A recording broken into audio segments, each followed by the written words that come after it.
அனைவருக்கும் ஆத்த நமஸ்காரம்.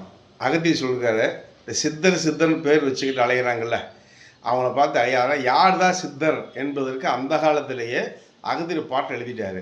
சித்தர் என்ற பெயரை வைத்து கொண்டிருப்பவரின் வெளித்தோற்றத்தையும் உடைமைகளையும் கண்டு மயங்கி போகின்றார்கள்.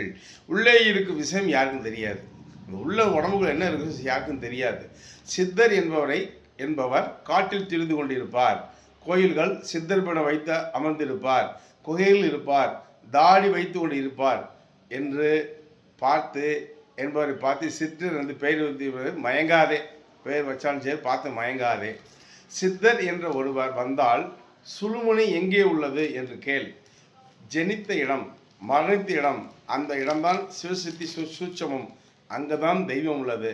அந்த இடத்துக்கு ஆதி என்ற பெயர் உண்டு.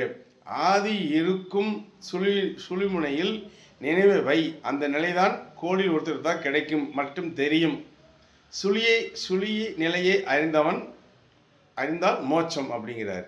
அந்த சுழிமுனை பற்றி யார் தெரிகிறாங்களோ, அந்த இடத்த யார் சொல்கிறாங்களோ அவங்களே ஞானி. நம்முடைய இறைசக்தி மையத்தில் சுழுமுனை எங்கே என்று கற்றுத்தரப்படுகிறது. சகல சௌபாக்கியம் பெறுக.